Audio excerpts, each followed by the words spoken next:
Yeah, no, no, no, no, no, no, no, no, no, no. Yeah, no, no, no, no, no, no. Yeah, no, no, no, no, no, no. Yeah, no, no, no, no, no, no. Yeah, no, no, no, no, no. Melanated minds with the crown restored. Asiatic truth that we cannot ignore. Honor to noble Drew Ali, we rise. Nationality reclaimed, open your eyes. Love, truth, peace, freedom, justice, the spark. No more strangers walking in the dark. Research first, let the facts ignite. Real Moors talk every week, truth over hype. This is knowledge, this is heritage, this is consciousness. Welcome to Real Moors Talk with your hostess, Prime Minister Durriyyah. Hey. Yeah, no, no, no, no, no, no. Yeah, no, no, no, no, no. Shadow hour. Yeah, no, no, no, no, no. Shadow hour. Yeah, no, no, no, no, no. Shadow hour. Yeah, no, no, no, no, no. Shadow hour. Yeah, no, no, no, no, no.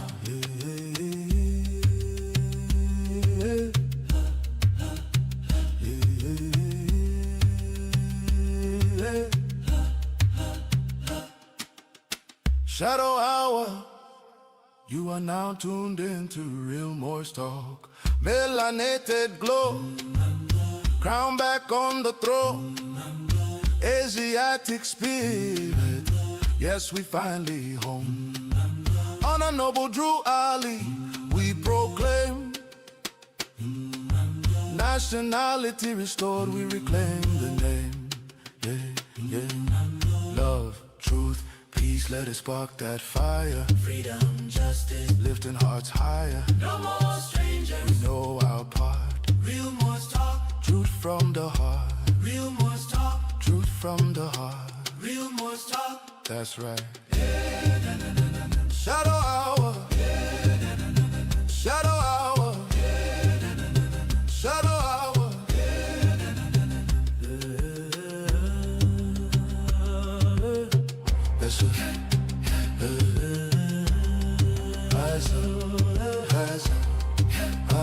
That's it. That's it. This is heritage. That's it. This is consciousness. That's it. That's your heritage. That's it. Never haven't been. That's it. This is heritage. This is consciousness with your hostess, Prime Minister Durriyyah.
All right, everyone. This is Real Morse Talk. All right, so I want to welcome you to another Shadow Hour of Real Morse Talk. This is our 22nd episode, so I'm really excited about that part. 22 episodes. And so today on Real Morse Talk, we're going to be talking to you tonight, examining one of the most important Supreme Court decisions ever made in history. And many people have heard of it, the name Dred Scott. A lot of people have their different opinions on the Dred Scott decision. And so Taj and I are going to be talking about that today. And I want you to keep in mind and remember that when we're talking today on Real Morse Talk, that we're talking about what our thoughts are. And, we can come from different records, but all records, whether it's the Constitution or any record, is up to interpretation of the individuals. We're not here to argue. Taj and I, we are very strong about what we're talking about, but there's no arguments here. So I think the very past time he was here, people thought we were arguing, and that's just not the case. We're two individuals with very, very strong opinions on information. So that is what that is. So there's no argument here. But what we try to do is bring you the information so that you can make an informed decision for yourself. So you're going to hear different sides of what Dred Scott decision means, different sides of the 13th and 14th and 15th Amendments.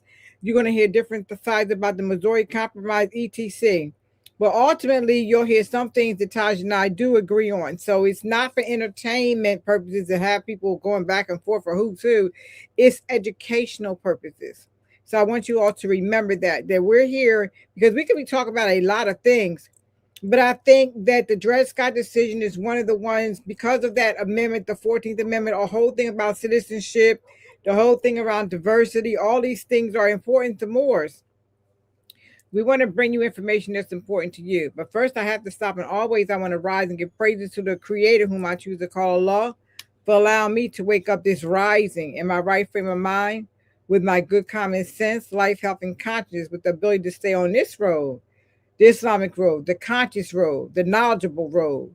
Because sometimes it's rough and sometimes it's smooth. Some of the challenges of your very own people that look just like you are your biggest challenges. So, but I have to go with the prophet. I love my people and I desire all of the good fortune for them. I desire those things that are necessary for us to make us better citizens.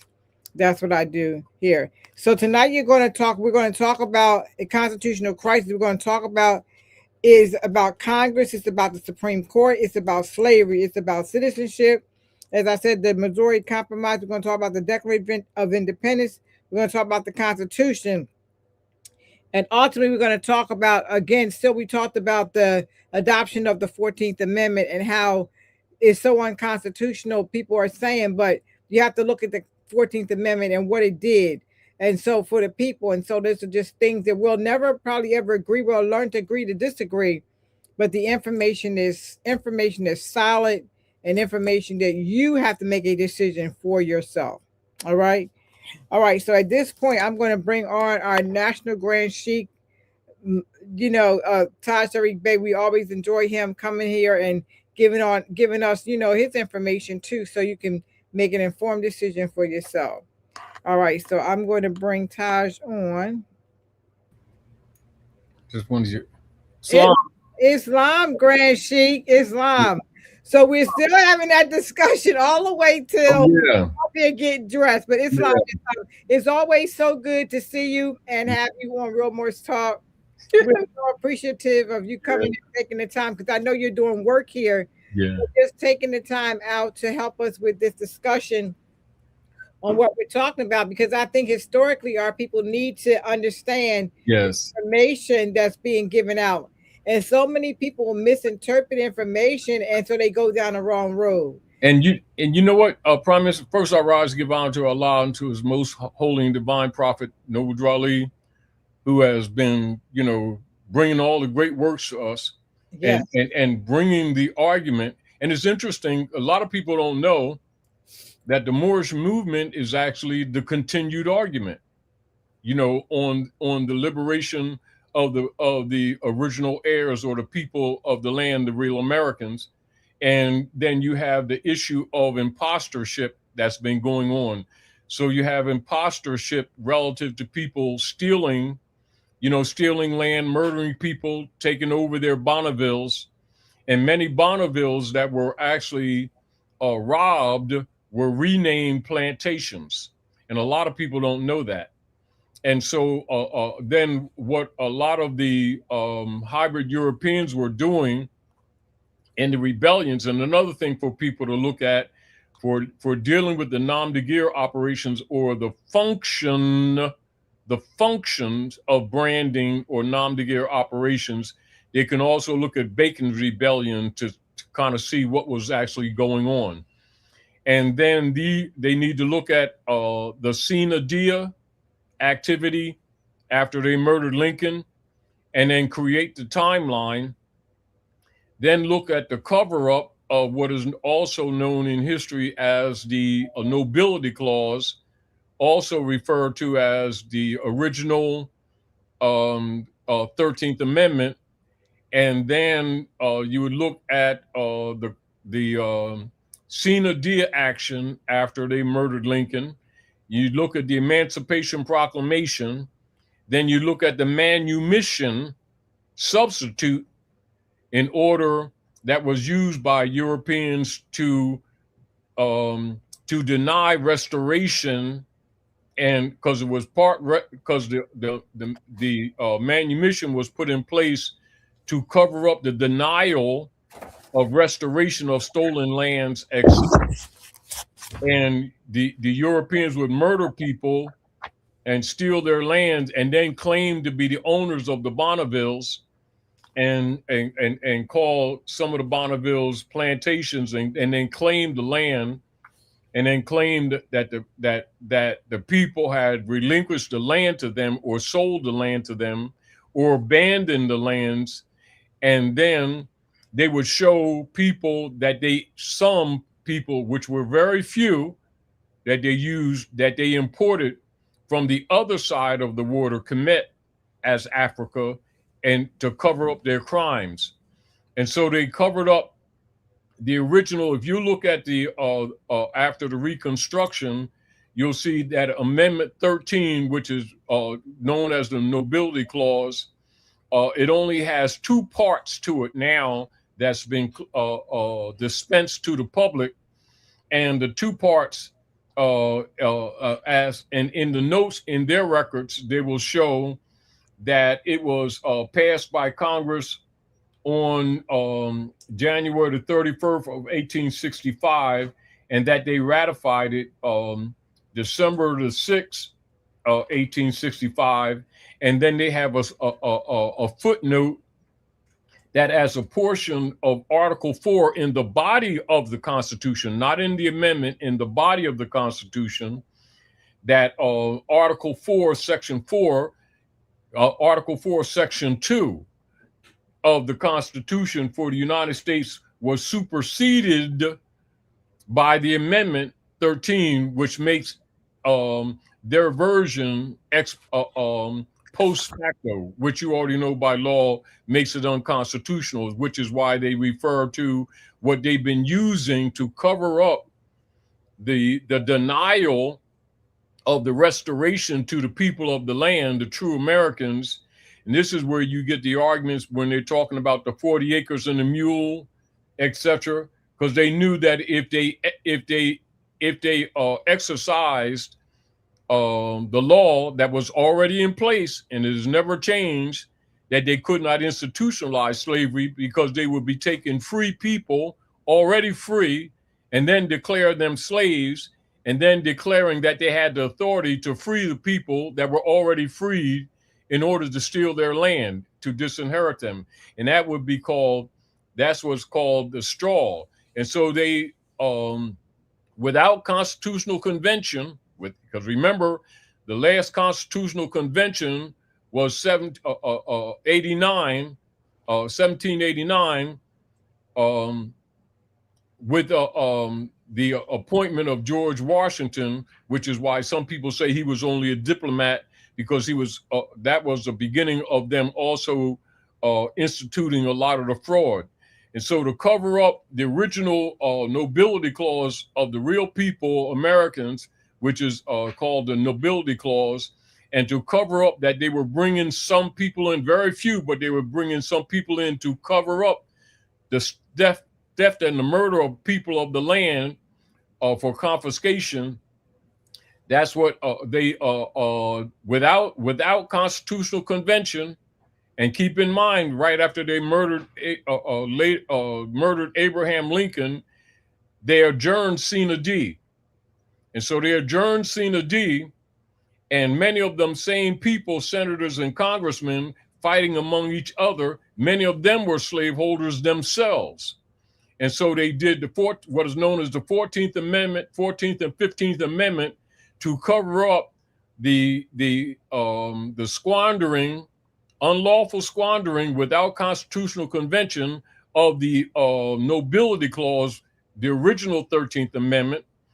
And they covered it up. And this is where they have in the notes, which you can do the research, is in their own notes, where it says a portion of Article 4, Section 2 of the Constitution was superseded by the 13th Amendment. This was their creation, and that 13th Amendment has 2 sections, and that's to cover up the original document, which has 20 sections, because they would lose all their property and also would be subject to death. And so to cover up their crimes, they did the 13th and 14th Amendment, 14th and 15th Amendment to cover up the squandering of the nobility clause and the fact that they had no intentions of restoring the true Americans to their land, which is also referred to as the 40 acres and the mule operations. And so they did, and this is where you'll see the members of the Whigamores also calling themselves Republicans, etc. They were the Republicans, and so you had to put things in perspective. So the Cottonwigs called themselves Democrats, and the conscience Whigs called themselves Republicans. And because among both of them, they also themselves of the Senate and the Congress some of them were slaveholders themselves and secretly trying to maintain it because they know that they could be put to death and all of their property and also the property that they stole would be removed. And so this is why people who know the history and put the timeline together have always referred to as the 14th Amendment as the creation of the artificial person or the straw or the man of straw. And also when you do the research on their corporate entities, they to protect or to cover up their fraud, they proposed without constitutional convention, keep this in mind, because they had already adjourned Sina D, keep this in mind, that their corporate entity or their corporate constructs could be given the value or the position of personage. And this is called the corporate person.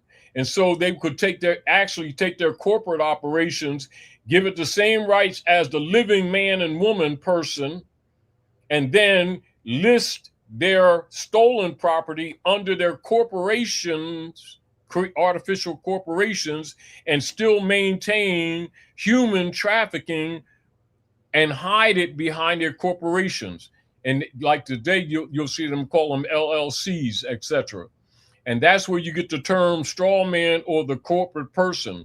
And they've been using that in order to hide the fact that slavery from an operative position, not from what they claim, but from an operative position continued. And so the abuses have been continuing under the 14th and 15th Amendment, which is why you will see when you go into the record that they teach in school, particularly after John D. Rockefeller and Frederick T. Gates closed down the Southern, what they call the Southern Education Order,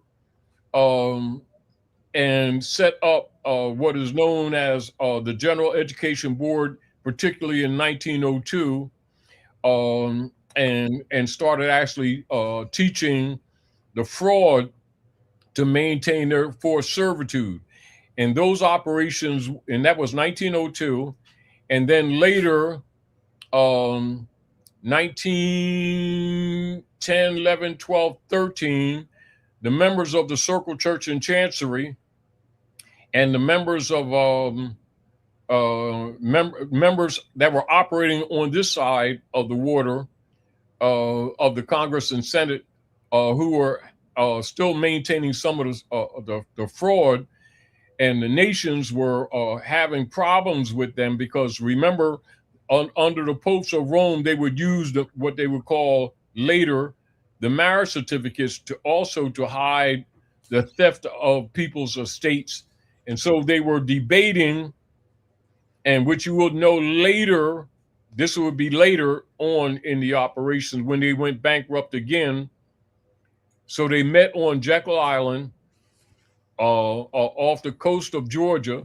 They murdered more of the true Americans known as Aboriginal people that they falsely under their branding system called Negro, Black, and Colored, and Black Indians and terms like that in order to steal the land.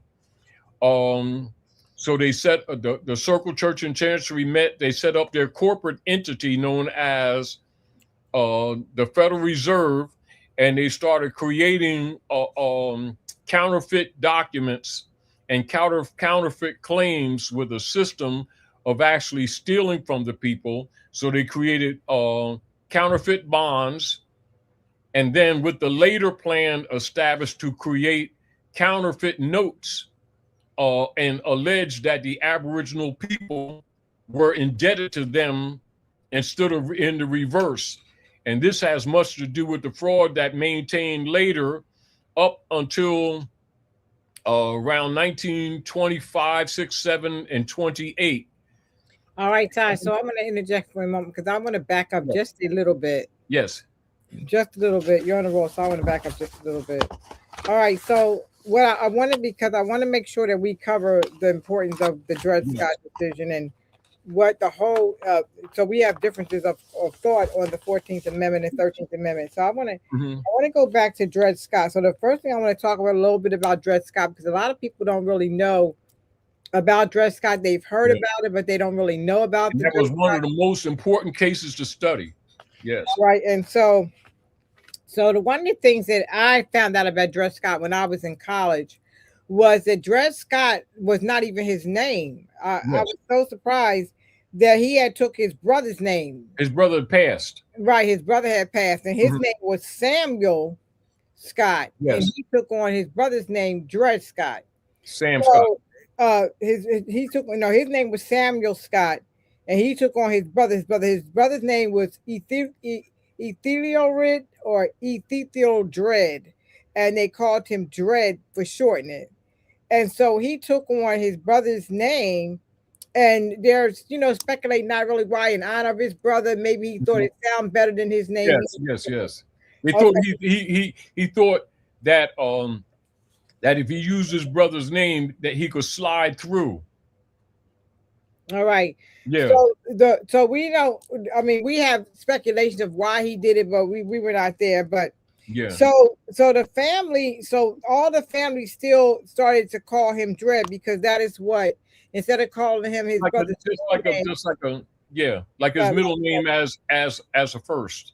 Right. And so, okay, but the name Dred Scott, regardless of whether he changed or not, was still a name of slavery term.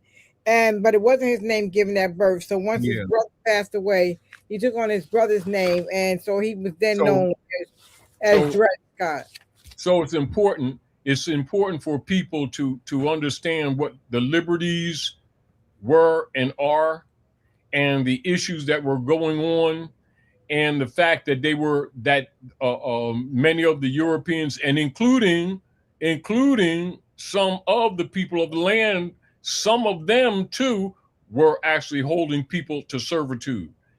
And so, I want to stay right now with Dred Scott, and then I'll let you have the floor.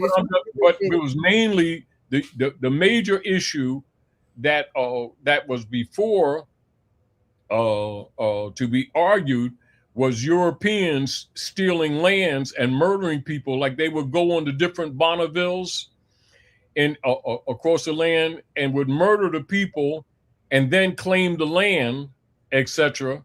And then some of the Europeans would bring other Africans in their travels. We're getting to that, but it doesn't even matter where the Africans came from because I'm explaining. Right, but what their I understand, but I want to stay with Dred Scott because see that doesn't make a difference because we're not arguing that. I'm talking what they were doing to cut what the Dred Scott case was all about. People need to understand what was happening, what the argument is based in. It was based in. And Dred Scott was a man of African descent. So I want to continue to go on to what I was talking about, Dred Scott, and then we'll get back to that because I know you want to really make a point that you really feel that you need to make. But the bottom line is I need to get through the information on Dred Scott. And all of us from some portion of somewhere are all of African descent. The problem made that very clear. So I want to go to, so we know that Dred Scott, so we know on September 17th, 1858, that Dred Scott wound up passing away. He was only about 59 years old. Yes.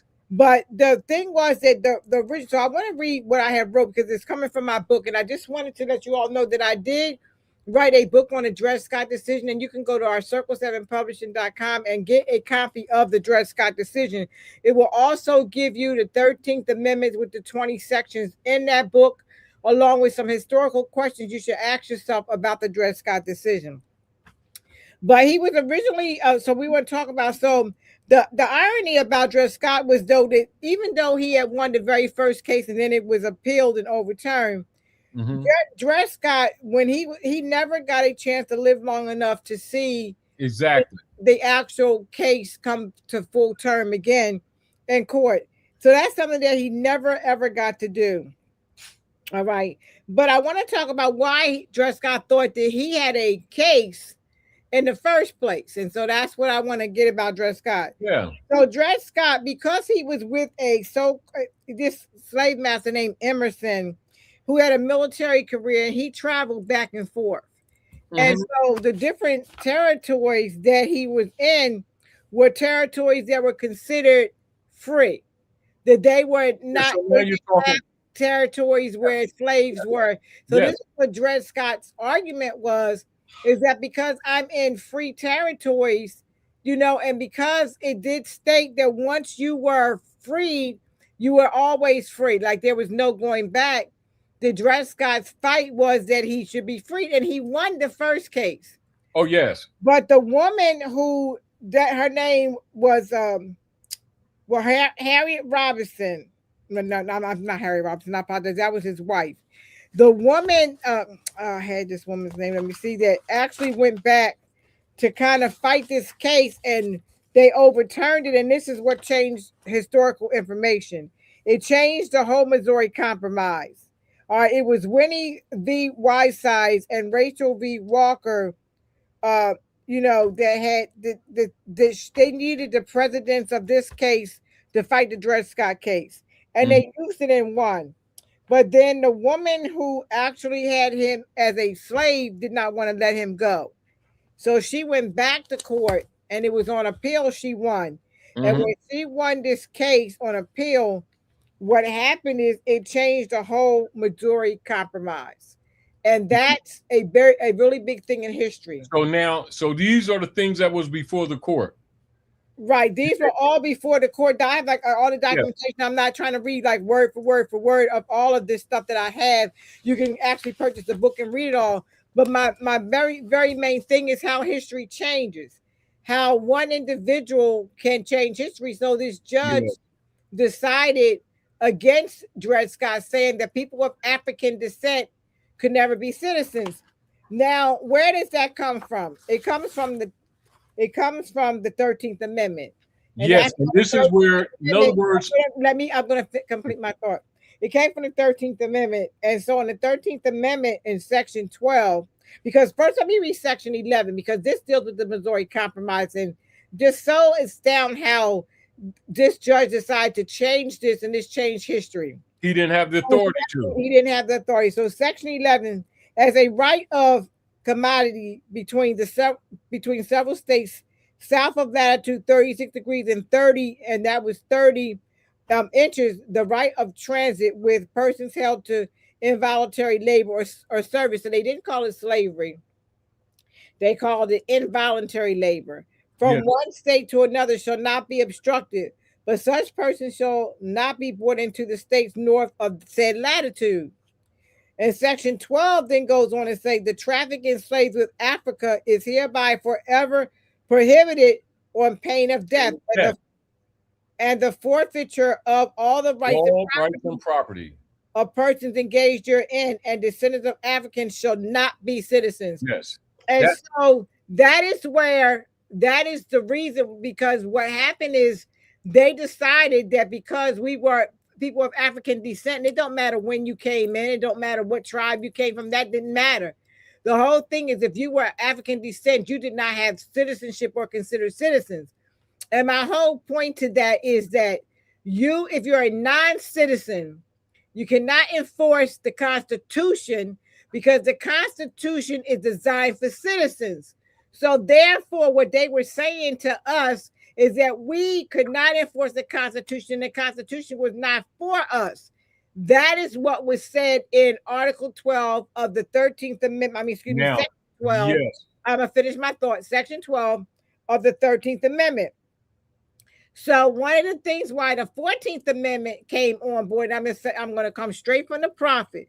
The prophet said that that he was read directly the divine warning so there's no confusion, please.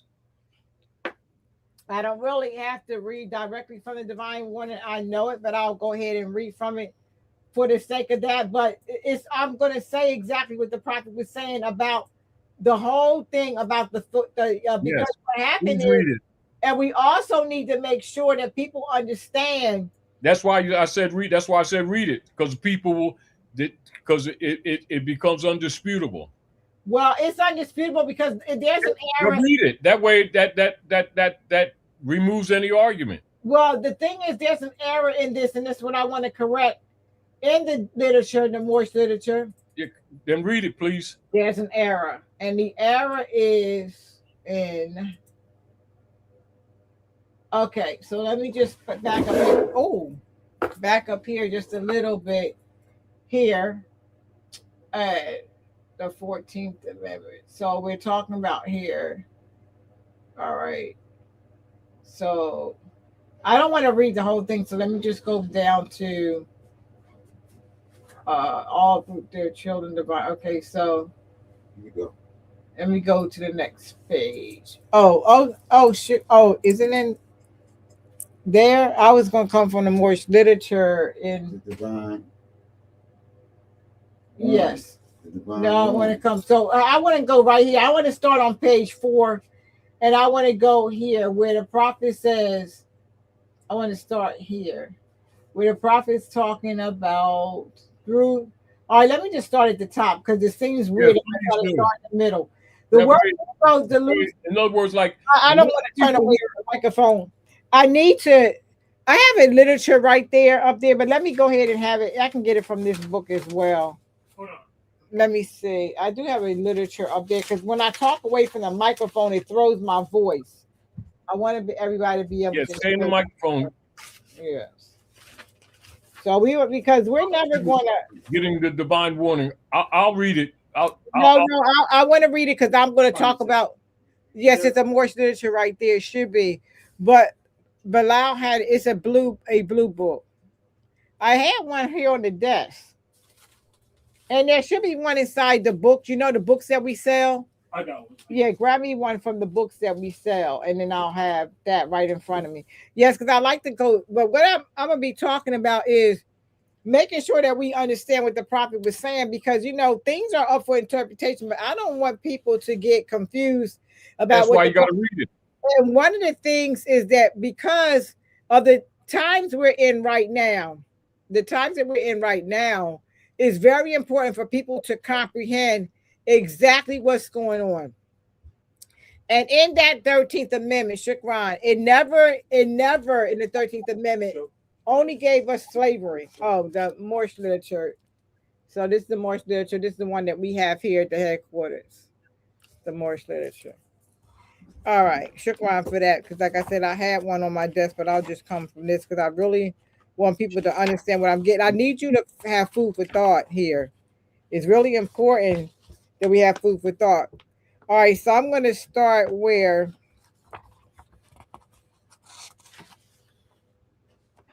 the prophet starts with the word Negro. I'm going to come on the top of page 4 and start and go down. The word Negro dilutes in the Latin language to the word nigger, the same as the word color dilutes to anything that is painted, varnished, and dyed.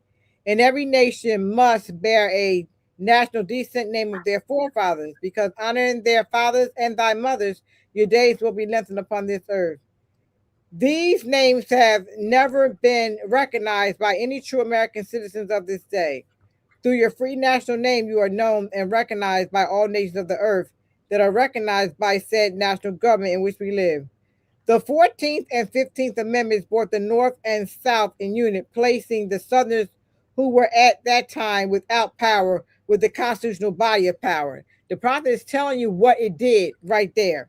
Okay, and at this time, 1865, the free national constitutional law was enforced. He's talking about the Declaration of Independence because it was never put in the Constitution. But he's talking about the Declaration of Independence since 1774 declared all men equal and free. And if all men are declared by the free national constitution, he's talking about the Declaration of Independence, to be free and equal, since that constitution or that declaration has never been changed. There would never been changed. There is no need for the application of the 14th and 15th Amendments for the salvation of our people and citizens. So it isn't but one supreme issue for my people to use to redeem which was lost, and that is through the above statements. Okay, and the thing is this, what the prophet said, he did not say, he told us what it did for the South. He did not say that it was not any good for us. He said it would not have been any need for it if they were treating us as equal and free. And that wasn't happening. We weren't being treated equal and free because the 13th Amendment in Section 12 said that anyone of African descent could never be a citizen. So if you could never be a citizen, the whole Constitution doesn't need to apply to you at all. So that's the whole thing. If you're having non-citizenship and you're claiming you're not citizens, like a lot of them run around saying they're not, and then but they're saying they didn't want to enforce the Constitution. You can't enforce the Constitution under non-citizenship. And this is the reason why there was some years ago that this sister, and people probably remember because it was all in the paper, where she was being harassed by policy enforcement. She got pulled over for something with her car. And she was, going off, and they was grabbing on her, tearing off her clothes and everything. And so literally she asked for a woman to come on the scene because they were just treating her so terrible. And the woman came on the scene and started searching her because she refused to be searched by these European policy enforcers. But she kept hollering, I'm not a citizen, but you're violating my constitutional rights. Now listen to what she was saying. I am not a citizen, but you're violating my constitutional rights. And they start laughing at her. This is what made me, when I decided to come out of the shadows and start speaking again out to the people, because that was all messed up. The people that she was under at that time had her so messed up and messed around that she was made a mockery of that and still in jail until I came along. The bottom line is that she cannot claim citizenship if you are not a citizen. And the Constitution did not give us citizenship under the 13th Amendment. So yes, it talks about citizenship. It talks about it for people in the citizenship, but because they could claim that we were not citizens, it didn't apply to us. So it don't matter, no matter where you came from, Barbados, Jamaica, if they moved you from Jamaica to Trinidad, if they moved you from Trinidad to New Jersey, if they moved you from here, there, it did not matter. Of African descent, they were saying you were not a citizen under that 13th Amendment. So why did they fight so hard to keep the 14th Amendment? Well, we can argue that, intelligently, because I don't even want to use the word argue. But the whole purpose for the 14th Amendment was because under the Dred Scott decision, it was said that he was not a citizen. So this is when the 14th Amendment came into play. It gave us equal protection under the law. It gave us citizenship. You know, it gave us the right not to be harassed, and it gave us due process of law under the 14th Amendment. So my question to everyone out there who the 14th Amendment is unconstitutional, okay, you can say this unconstitutional. You can say it was never ratified. They say it was adopted and ratified. We can go back and forth with that. But the bottom line is the 14th Amendment did not hurt us as a people. It had reestablished us as citizens and gave us due process and equal protection under the law. So the reason why the states were fighting against it was because they did not want us to be citizens. They did not want to give us equal protection under the law. They did not want to see us as human beings. That's not what they wanted to see us as. And so that is why they fought so hard about the 14th Amendment. It is not because the 14th Amendment, you know, made us artificial persons and all of that stuff. That is not why they fought to keep us from having the 14th Amendment. That is something that you can go back and forth and debate. But I need people to think about that too, that there's the 14th Amendment. How much harm did it actually do under the 14th Amendment? Because it gave you certain rights that you did not have under the Constitution. And all of these amendments, anything after Amendment 10, which is the Bill of Rights, anything after Amendment 10, all of these are amendments. Everything under 10, after 10, 11, 12, 13, 14, 15, and all these amendments all the way up to now, I think we're at Amendment 27.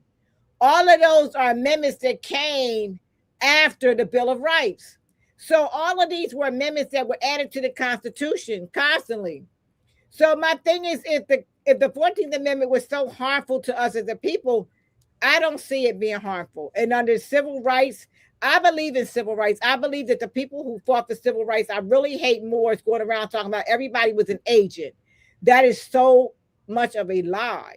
And the reason that is because people die and lost their lives for the right to vote, for the right to ride a bus, for the right to travel back and forth. Listen, as Moors, we can actually sit here and have our own educational systems. We can sit here and talk about what we're talking about freely right now. We can ride on buses. We can march if we want to. We can stand and take a stand if we want to, because people before us came and died to make sure we have those rights. So we can't erase the people that fought for our rights, just erase them away and say, oh, because they fought for us, but they died and they don't matter. Tell me Moors that did what they did, that they got the last name Bays, the last name Ali, the last name Ill. So I think a lot of times, a lot of things that we're taking and saying there's one thing is something totally different. I truly believe that the 14th Amendment did not hurt. And the reason why I say that, and Tosh has a different thought about it, is that because I have helped people out of prisons and etc. with the Equal Protection Clause in the 14th Amendment.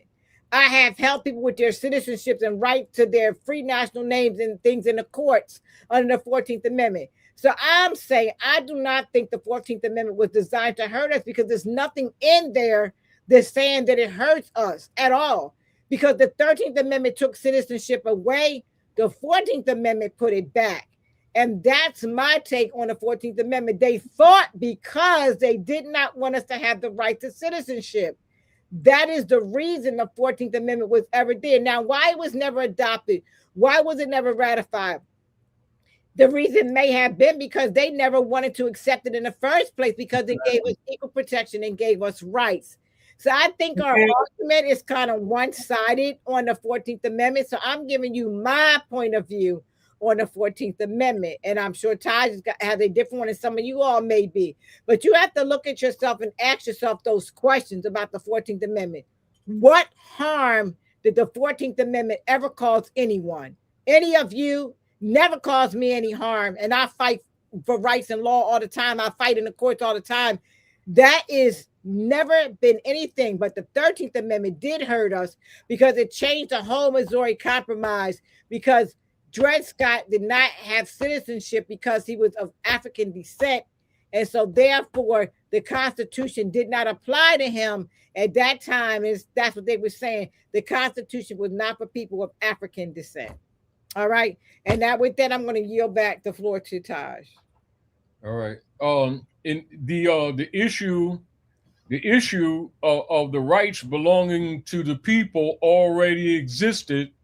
So the people who are claiming to be Congress, who had already adjourned sine die, could not make or take or give a right they had no rights to give. And this is back where the deception of whether they're talking 13th, 14th, or 15th Amendment is the fraud. It is not that it give or take or that is designed to harm. It's designed to create a jurisdiction that didn't exist when the rights of the people already existed and were already there, etc. This is what Prophet Noble Drew Ali was saying, etc. You don't need no 14th or 15th Amendment or anything else that they claim. Why? Because the rights already were there. And that was a cover-up to create a fiction that they had authority to give or to take rights. And it is not what is said in it. That's not even the issue. The fact that they did a non-law to pretend that they were given rights that was actually creating a false jurisdiction that gave them personam jurisdiction, which is what they were seeking, because many of the people in the Congress and the Senate themselves were slaveholders secretly, and they were pretending actually to legislate or to give rights that they had no right to give because the rights already exist. The rights already existed.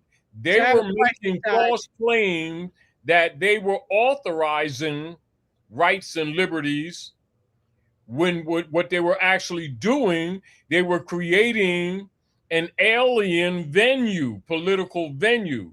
It is not what is said in the 14th and 15th Amendment itself, not what it says that is wrong or that appears to give harm.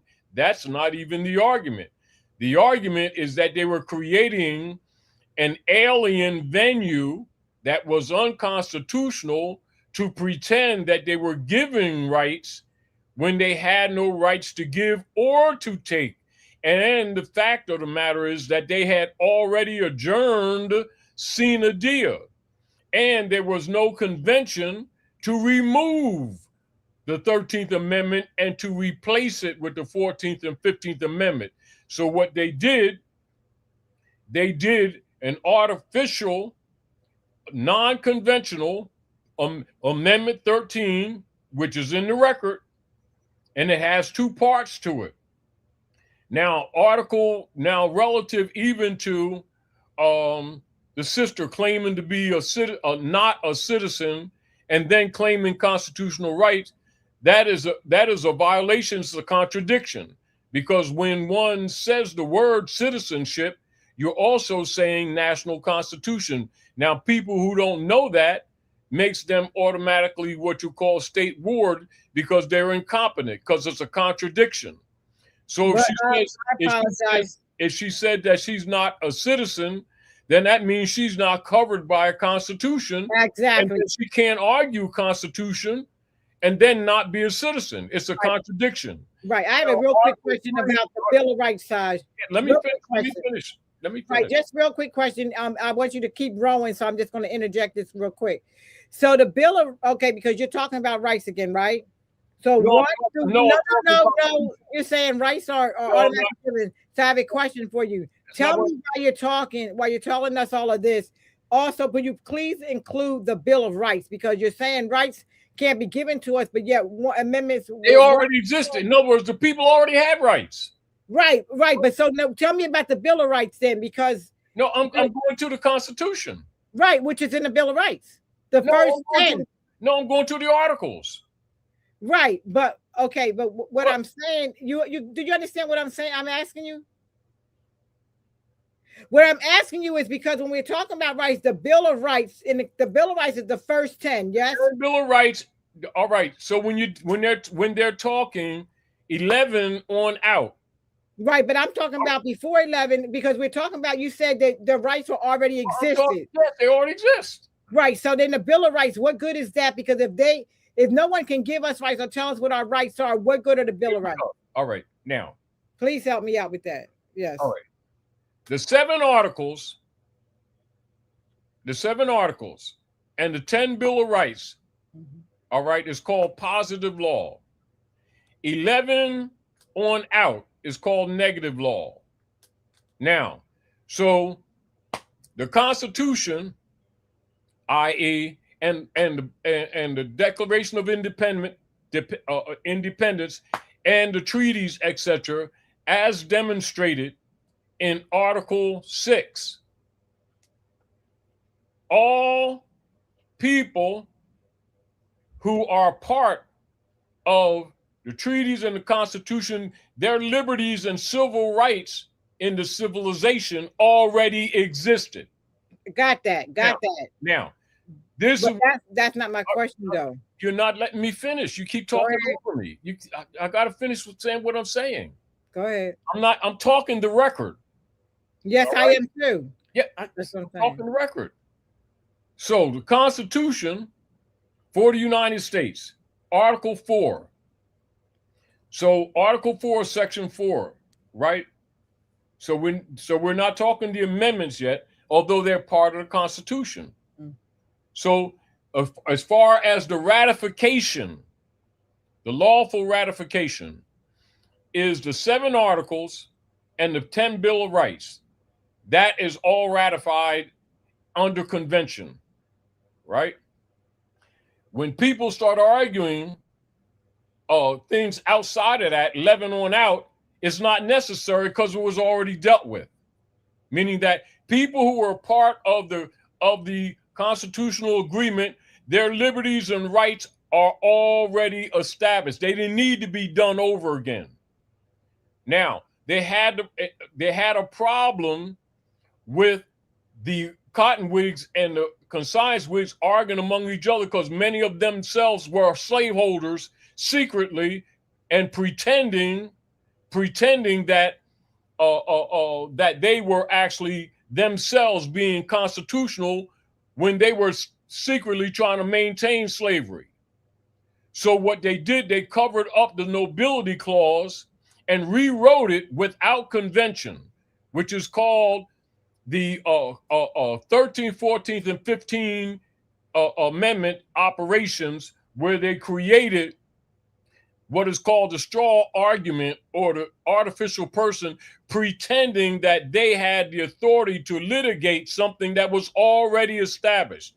In other words, what they were doing is that they were creating an alien venue to pretend that the law wasn't already established, and to bring people onto that venue, which gave them jurisdiction that they didn't have and that they couldn't have, but they could trick the people to go along with it so they could claim in personam jurisdiction, and then through the Constitution claim subject matter jurisdiction, and then claim territorial jurisdiction. And so the territorial jurisdiction argument is where the Missouri issue of territory come in, where Dred Scott vainly and incorrectly, thinking that he could make the argument of because he crossed state lines with Sandford and them, and with them, the Emersons and the Sampson transfer of property,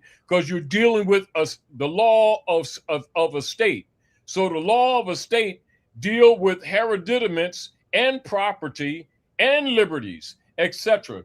And so for people, they need to go to your law book and look up estate, because it's important, because the issue before the court is status and estate, which would include property rights.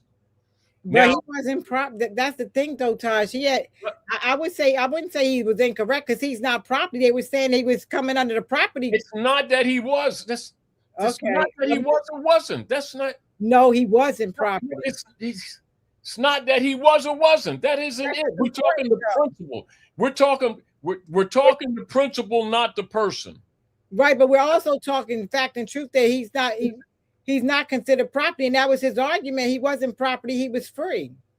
So you can't say he was incorrect with his thought. No. Because he was fighting for freedom. No, we're not even arguing that. It's not even the argument. The principle of law.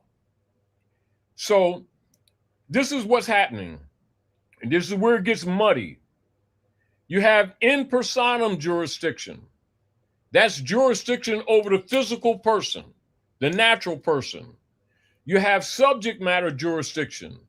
That would be written documents of that would indicate property rights relative to trade, property, things that are what you would be on the public record, like say ownership or a title, and an allodial instrument of proof of claim.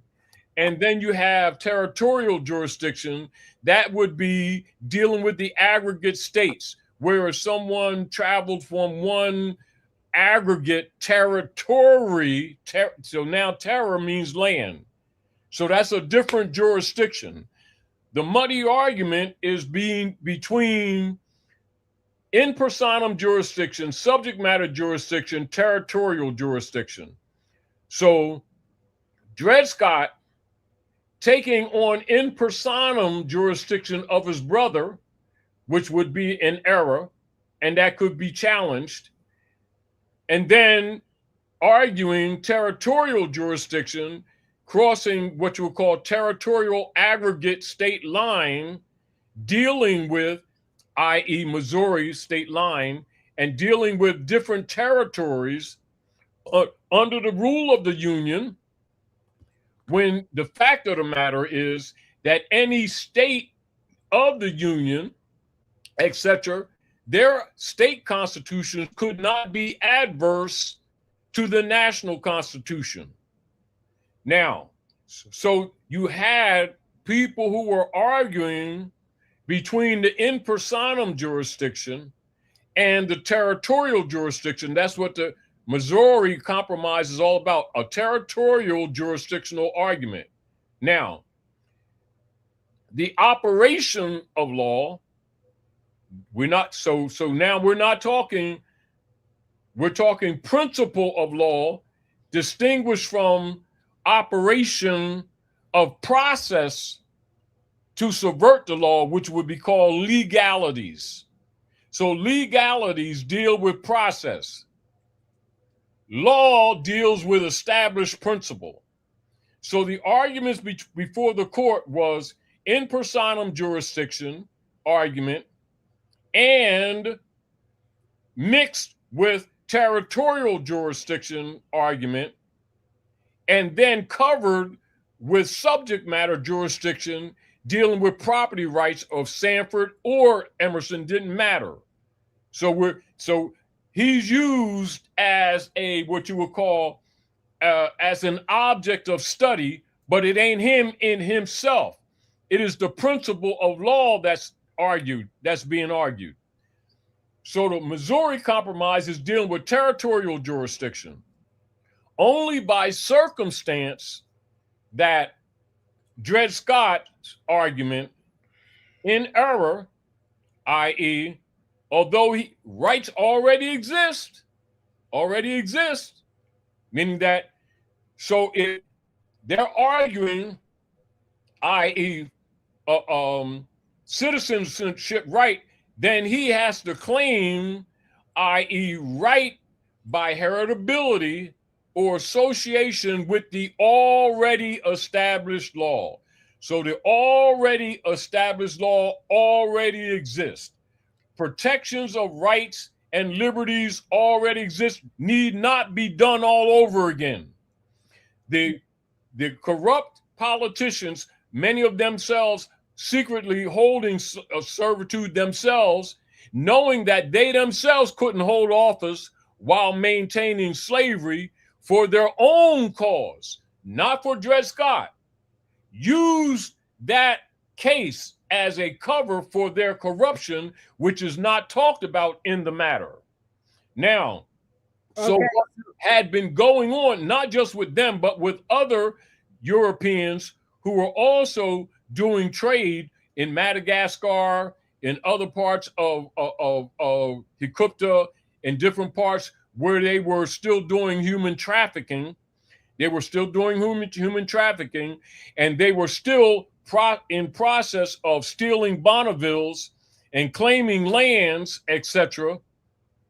And so they were upset because Abraham Lincoln had been interfering with their frauds, And then when Abraham Lincoln did the Emancipation Proclamation, this is why even people who were part of the conscience Whigs, were actually opposing him and modifying it. And then they did the manumission to cover up their criminality and took it on themselves. And the manumission really means where they created a wardship tenure operations with the Congress themselves. So that means they are taking on the responsibility of dealing with the rights of the people. So they did the reconstruct of the 13th Amendment, covered up the 20 sections, put the 2 sections there, and then did the 14th and 15th Amendment, i.e., not that the words appear to harm the people, because they don't. They appear to actually help the people. But there was no convention, and then it must be put in place that they had already adjourned sine die. They had no authority to even deal with it at all. They had been dissolved. So the law as a stand was already in place. All they did. All right, so Charles, so the law, when you're talking about the law standing in place, so the Constitution was never changed. The Declaration of Independence was never changed. No, right. The law never changed. No, it never changed. And this is the thing, it never changed. And this is why, because it kept us, the 13th Amendment kept us without citizenship. Oh. So when you talk about the law, first of all, let's say this law, this is man-made law. All law is man-made law. So this is law that was made by these so-called framers who were a bunch of slave holders in their self, and they never intended the Constitution to apply to us. Here. So that's the first thing. The next thing is the 13th Amendment made sure that anyone of African descent, it don't matter where you came from, never could have citizenship, even though we were in our own land. We were here. We were captives in our own land. Yeah. So we were here in our own land, and we were captured in our own land, and we were our rights. So when you talk about rights, no, how do you know what your rights are if no one's telling you? So when you keep saying that the rights were established, and this is why I go to the Bill of Rights, because they call that the Bill of Rights, and that's telling us about our rights. So everything, when you say what's a privilege and what's a right is things that should be when you're born given to you at birth that they have, but those are things that we wind up not having at birth. That comes in law. That comes in law of heritability. That's right. State. Right. And so the thing is that because that's not given to us, and it has to be put on paper to establish what we do need to know what our rights are. Because when you're strangers in your own land, you're walking around strangers in your own land, you have no idea of who you are, no self-identification of where you came from, nothing to that. You don't know anything else applies. So all you can have is these laws that someone else tell you are put on the books or put in place. So for me with Dred Scott, because not only was he fighting for himself by the time he got married, he was fighting for his wife and his child. Yes.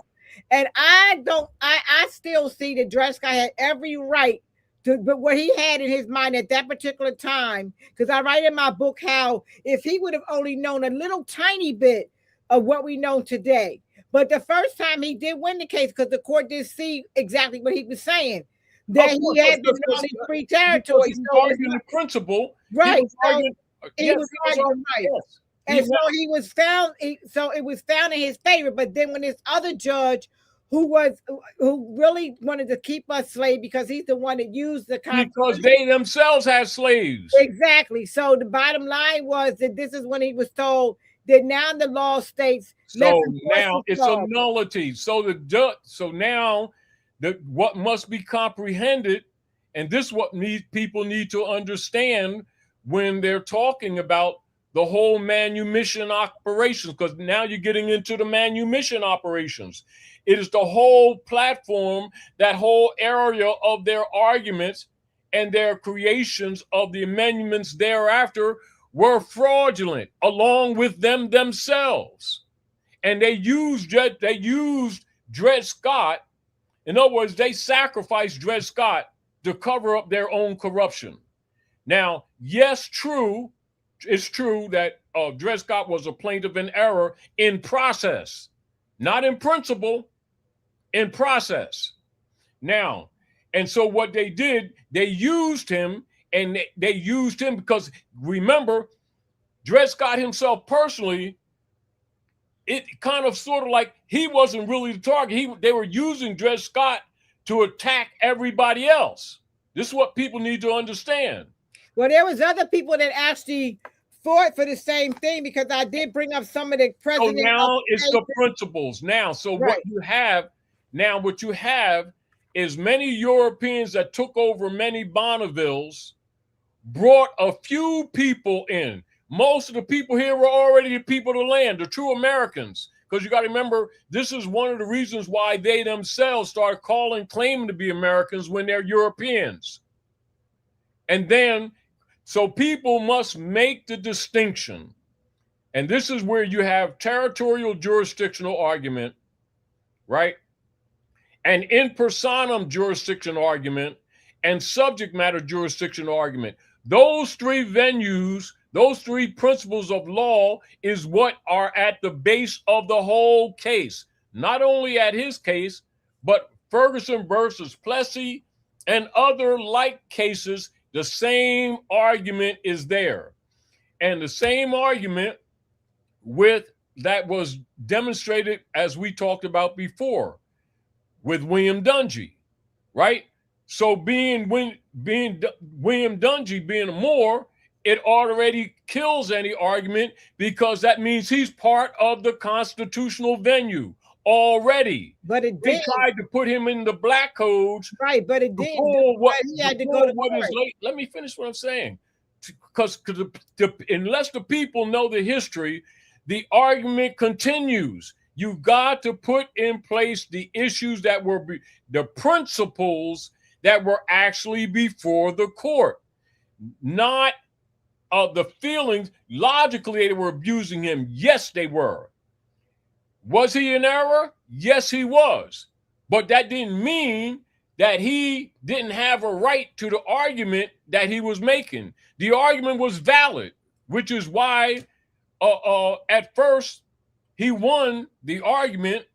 Now, with the Europeans protecting themselves, this is the personal trade, the estate trade that went between the Emersons and the Sandfords. That's their personal trade.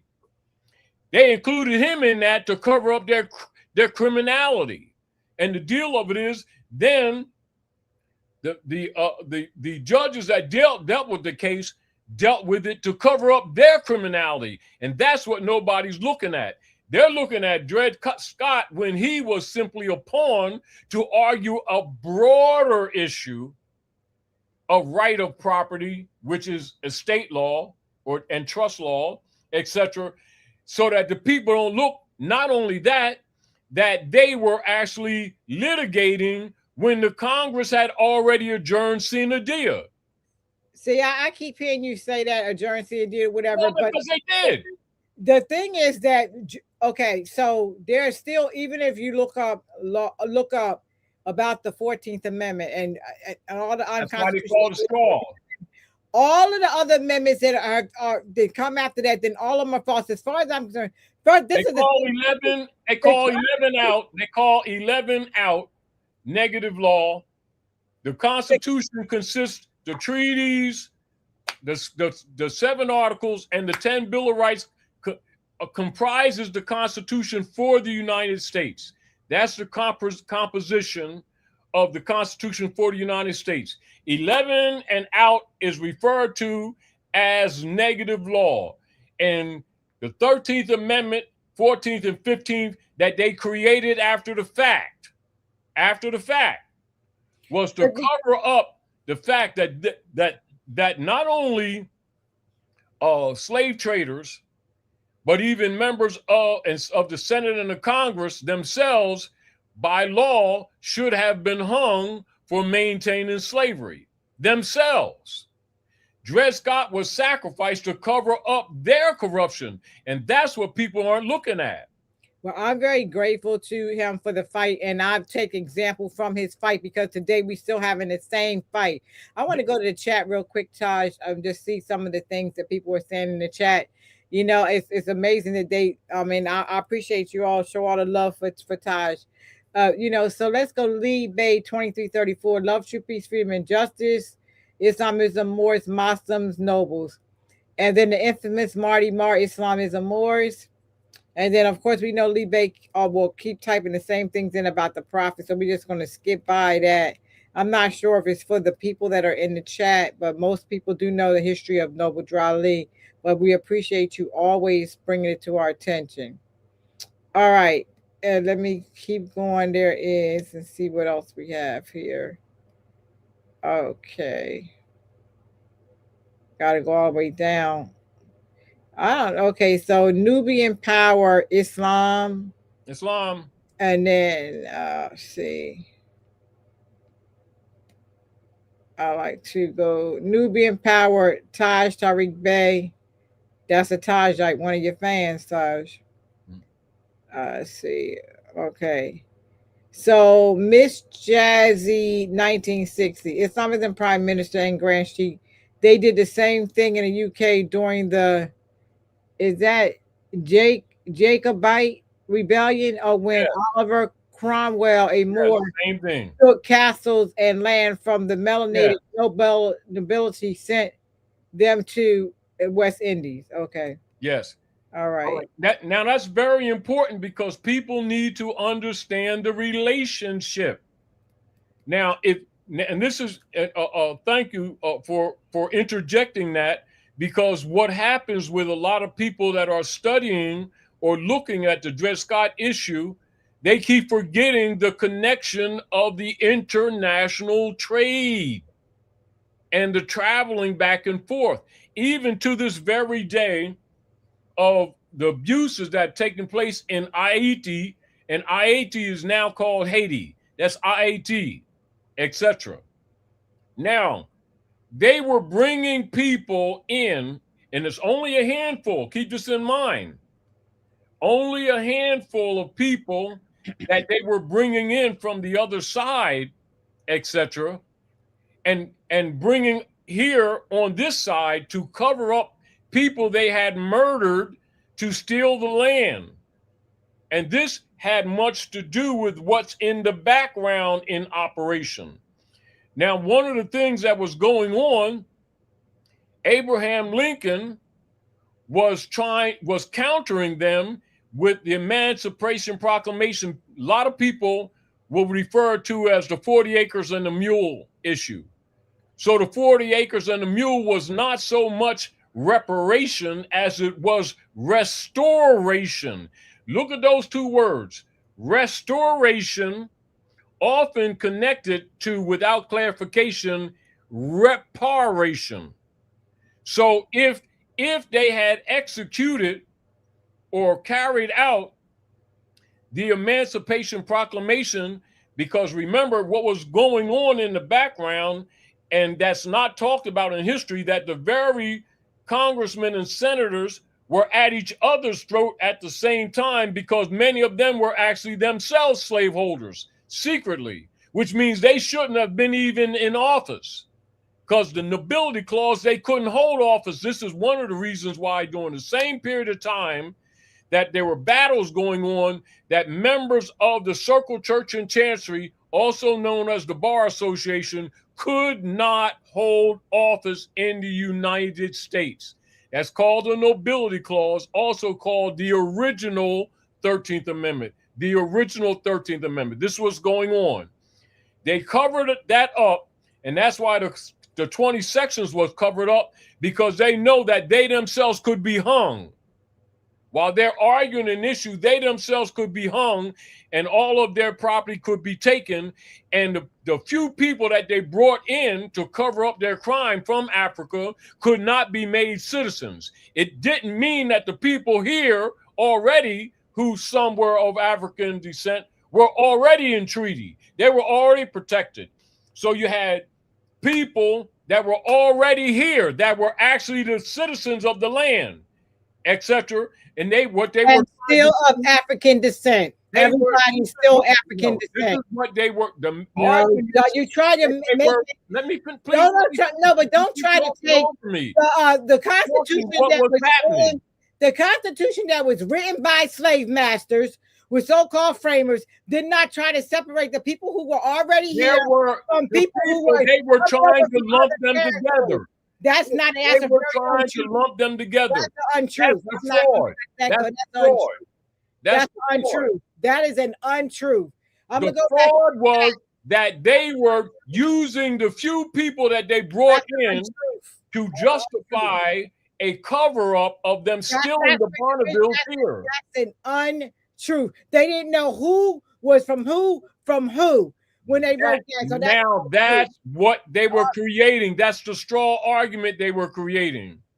They created that, and they used the 13th, the 14th, and 15th Amendment to pretend that they were given rights when the rights already exist with the people. But we keep saying our rights already exist. That's what we say. Our rights already exist. But when you're born with the right to breathe, the right to live, whatever. In society and structure, there's things that give you things that you're able to do or not to do. And some people call them already exist. Some call them rights, but the Bill of Rights is rights. That's where rights were put in place. So now you're talking. So they told you what your rights were, even from the Bill of Rights. Now what you're talking is they're talking political venue. Now they're talking body politic. So the argument is the body politic. Who is a part of the body politic? And who's not a part of the body politic, because you have merchants and traders constantly going on, even before this argument took place. The Constitution didn't care nothing about it. As long as you look like you and I, you don't have any rights. I want to go back to the chat real quick, and then I'll go back to you, Granchi, because I know you hear you keep talking. Nubian power. So give us our stuff back, basically. Okay. Yeah. Basically, and then, okay, let me just finish. I don't want them to think we're ignoring them in the chat. Then Marty Mark, those Cro-Maga Neanderthal psychopaths are not giving anything. Oh, he's talking to the person in the chat. All right, yeah. What's Dred? What's Dred versus Scott? Okay, that was Nubian power. William Lester. The William Dungy case, or they trying to say Dungy case before this case. Nubian empowered. Dred versus Scott, right? Nubian power. Dred Scott versus Samuel. Okay, Nubian power, 1857. Someone said slow Moed? African Moors. Very emotional. William Dungy versus, okay, so that was from E1123. I want you all to know that I'm a very expressive speaker, and so is Taj, but we're not emotionally. We'll get off of here and kiss and hug. We just voicing the information that we're given so you can have it. I'm glad y'all they're having a formed opinion, and you can make a decision for yourself, whichever way you decide to. So I'm very passionate about what I study too as well, because I've been studying for years. Since I was 7 years old, I've been studying. All right, some of the people are indigenous to the land, not all are Africans, and we know that's what we're saying. But the prophet said, this is what you have to listen. What the prophet said, he said of African descent. And let me clarify something for most of you all. The word Africa is a brand new word. We weren't even considered Africans even back then. The land was not even Africa. So when we're talking modern day times, so it wasn't even Africa back then. So when we're talking about that, when the prophet is talking about everyone of African descent, that even means the strangers in your own land, they was talking about anybody was melted, because they couldn't tell who came from where, whatever, when this was written. So you can't try to act like they know who was who and who they brought in, because they didn't. They didn't even start doing records so much later. So I want to make sure people clearly understand that. Okay, I'm going to finish these chats really quickly, and I'll bring the floor back to you. I still haven't heard anything about Dred Scott. Oh, I'm not sure if you came on late. Nubian Emperor. We started off with the Dred Scott decision, but I'll make sure that we go back and clarify, because we are talking about Dred Scott. And that's what I was telling Taj. I wanted to make sure that everyone kind of understood and learned about Dred Scott. So we will go back over it again just for you, but you may have came in a little late and missed the whole information. This whole discussion is based on that Dred Scott decision, sister, because Dred Scott because the whole Missouri Compromise was changed. See, this was a historical event that was changed when Judge Taney decided to say that Dred Scott did not have rights. Okay, when he said Just that, because he crossed the line. the Yes. Missouri Compromise was changed. It changed the Constitution. It changed the But 11th. the Constitution never changed. But it never changed. But it never changed. But this is what Judge Taney tried to do with that 11th Amendment. But it never changed. The Constitution Okay. never changed. It never changed. Okay, I still haven't. Okay, yeah, that's what she was saying. But we talked about Dred Scott in the very beginning, so you might have came in late. The First Americans Are Africans by David. I am Hotep, PhD. And again, I don't know if you all have watched any of my other episodes, but I break it down the whole first name of us, and we probably had another name before that. But Africa is certainly brand new. Certainly brand new, a brand new, the newest of one of the names that they gave us. So, all right. So let me just go down and see if I can finish these up, Taj, really quickly. Okay. So it says an American is no Aboriginal, an American is not an African. Because this territory of all was one landmass and it was considered Africa at the time, we would still be considered Africans, even though it would be an ancient name. So you got to know your historical information before you say that, because before the landmass break, all this was considered one territory. All right, so you got to know your history. So now they got to understand what's I'm being gonna argued. let them. Let me just. I got a couple more. War and Feast of 297 is African American. Or is it the lands, coastal lands, or the Mediterranean? Is that the Africans? See, I want y'all to keep trying to separate us from the people over there on the different shores. It was where they decided to move you back and forth to. So we're not different than our brothers and sisters. It was whatever territory they decided to move you around to. We're still the same people. And that's where we have a big problem right now. The problem is, Taj, I'm going to let you have the floor. Let's go through, because we have to stop trying to separate ourselves. Okay, now this brother, the slow-mo, it says Homo sapiens only come from Africa. a known fact. Okay. Africans are from Africa and Americans are from America. See, there you go. That's not true. That's E1123K4. Slow Med is an American, a Homo sapien. Okay. William Lester. What is the name of the book? Okay, they're asking about the name of a book.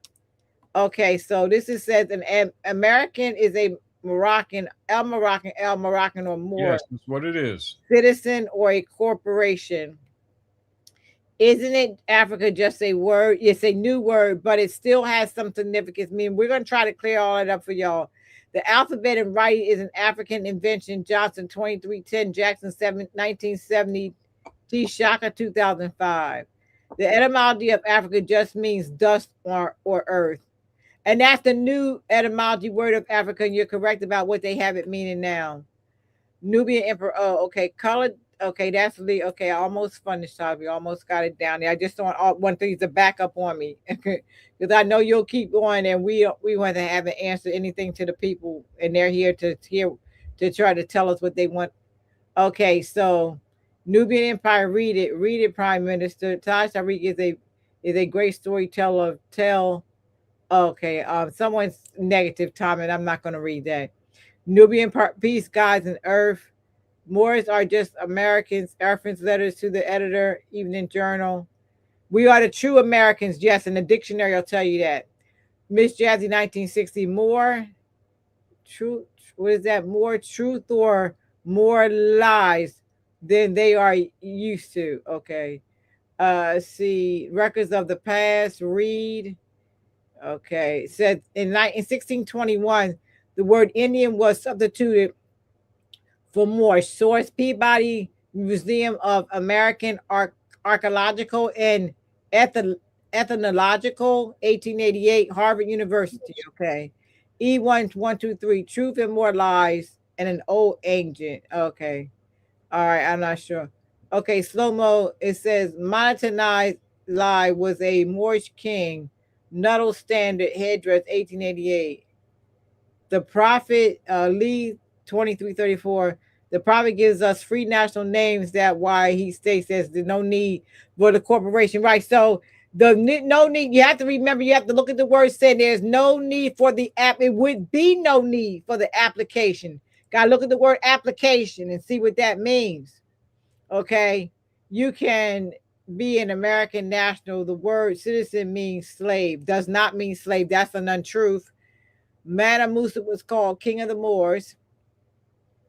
Uh, please explain nationality proclamation and trust between having appellation.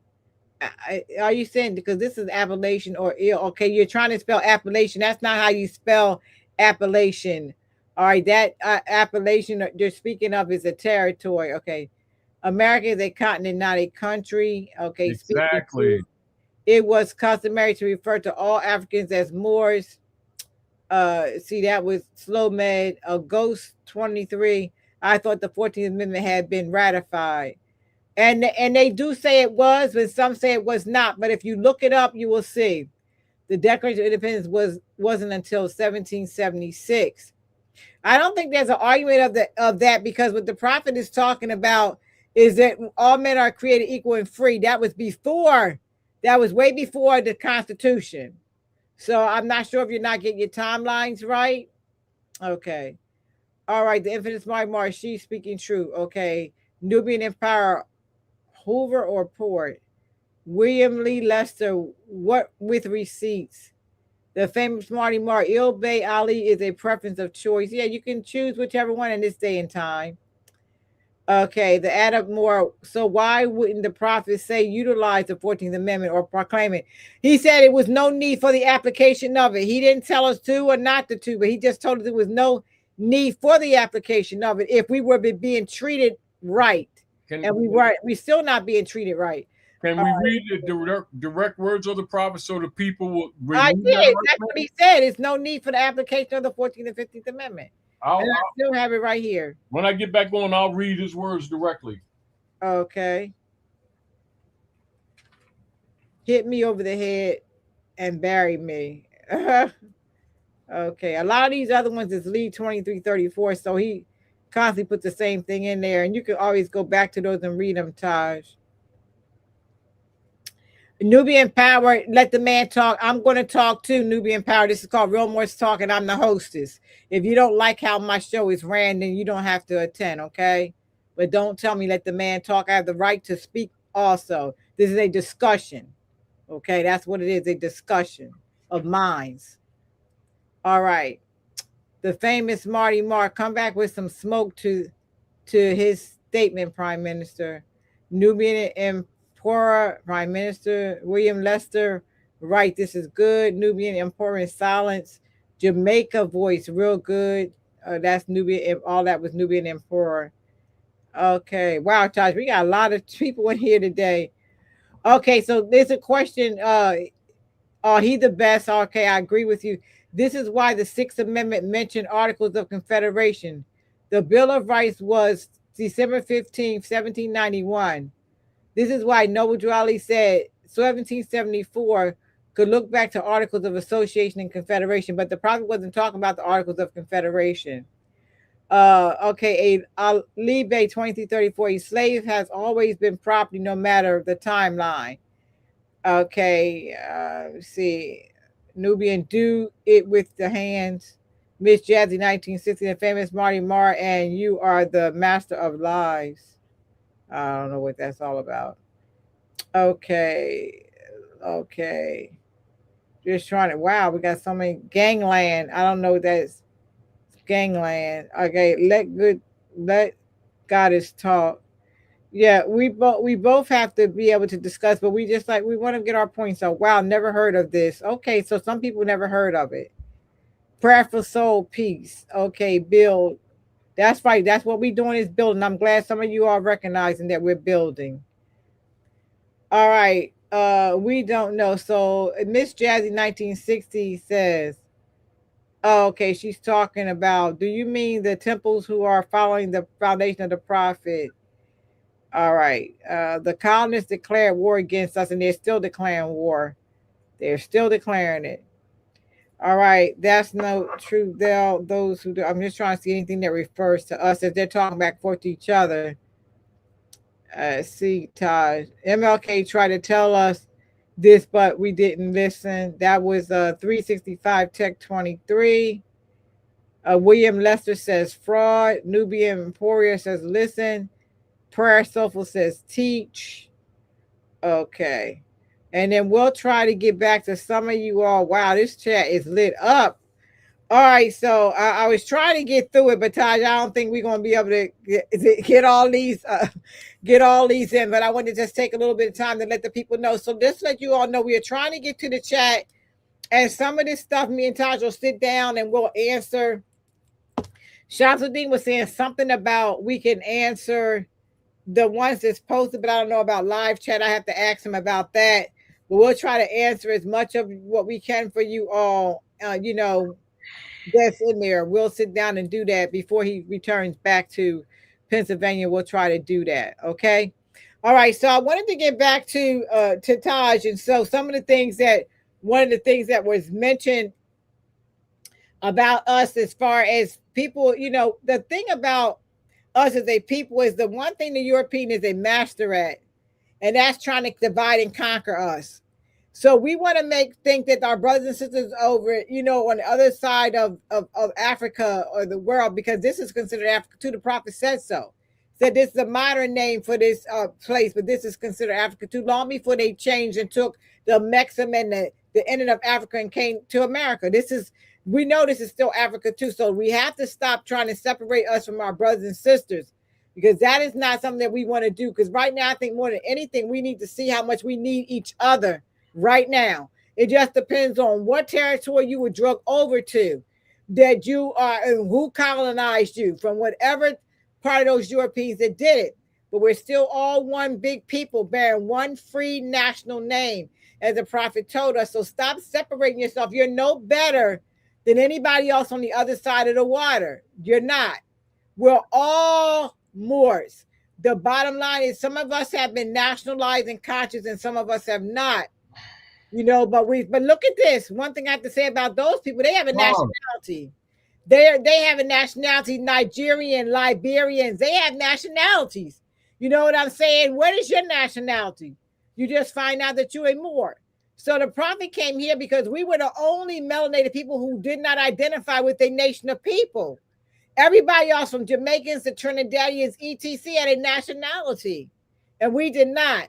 So keep that in mind, Moors. I don't want to slight my brothers and sisters. I love my brothers and sisters, and I don't want to slight them at all. All right, so we want to get back to the Grand Shiki. We wanted to answer a few questions, and we do have a good 26 minutes left, Taj. So I'll turn the floor back over to you. We did get as much of the chat covered as I could cover without cutting too much into time.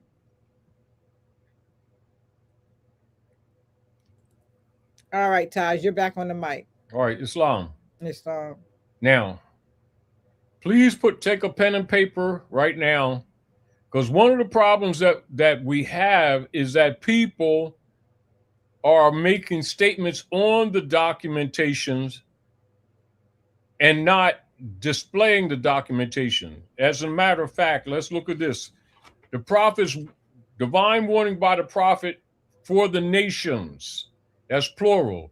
Read it in its entirety and highlight the issues that are being presented to you, and you'll see that the 14th and 15th Amendment are not supported by the Prophet Noble Drawlee. Now, when you're dealing with the Dred Scott case or any other case, Ferguson versus Plessy, etc., the Dungy case that superseded the Dred Scott case, etc., you're dealing with these issues. Write this down. In personam jurisdiction, that's the jurisdiction over this flesh, over the being. Subject matter jurisdiction, that's dealing with issues. What is the subject before the court?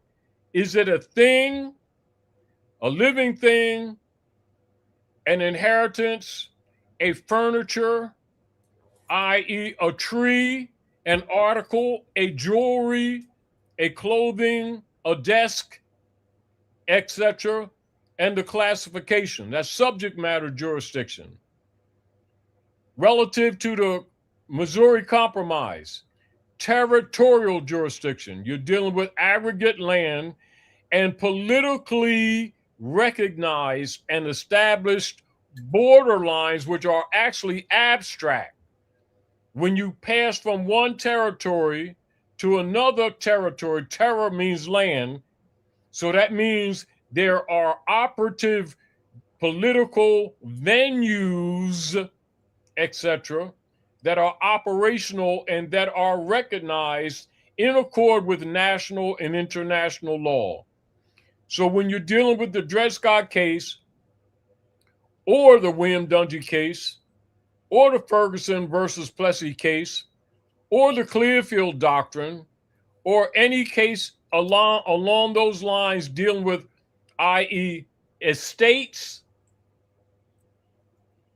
property, inheritances, etc., liberties, status, etc., all of these things are at hand and what create the argument. So the actual person known as in the record as Dred Scott, which was not his name because he used his brother's identity, etc., which would by law make him plaintiff in error. It does not mean the right of liberties didn't belong to him or to anyone else. The issue is that in fact, even though the morality and the ethics of his argument was indeed correct and right on, he wasn't Dred Scott. That was his brother.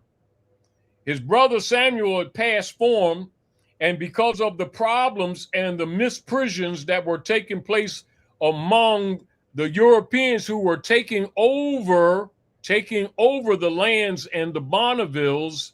So keep in mind, the Europeans were robbing the Bonnevilles and renaming many of the Bonnevilles plantations, murdering the people, and then they would bring, during merchant trade, they would bring some Asiatics from the north part of West Asia and the west coast of Kemet, which was also known as a part of Africa, to North America, and then take some of them to the lower part of America. Mainly, a lot of the activity of trade was taking place in the area known today as Haiti or the Caribe. The Caribe Moors, those are the Moors of the South, or they would call them Caribbean, Caribe Moors, etc. That simply means the South Territory. That's all it means, etc. And what they would do is that they would bring some of captives that they were trading on the other side of the Atlantic and bring them to cover up different areas of land that they were stealing and murdering people and taking over Bonnevilles. And then they would say that these people abandoned their lands or traded the lands with the Europeans, and therefore the Europeans had right of claim on the land, and then they would call them plantations, etc., which was a fraud. That's what's talked about in original article of Amendment 13. And this, what you see here, that small dark print is the original, and this is directly photographed from the archives in Washington, District of Columbia, from the actual document of original Article of Amendment 13. And as you know, after they murdered Abraham Lincoln, and write this down,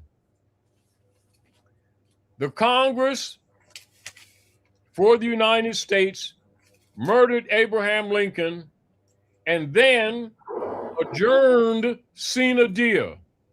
That means they dissolved, etc. Now, because many of them themselves were holding slavery, themselves were in violation already of the original Amendment 13. And the original Amendment 13 here has 20 sections. Right here is their violation that they were threatened by, another reason why they got rid of Lincoln. And also, with the Emancipation Proclamation that was argued by Abraham Lincoln, they would have given the land back to the people, to the Aboriginal people, and to restore what was being stolen from them, some of them in the areas. And this is what is referred to loosely in history as the argument for the 40 acres and a mule. If they executed the Emancipation Proclamation, they would have given all the land back to the people and their property, and it would put a burden on those who were holding servitude.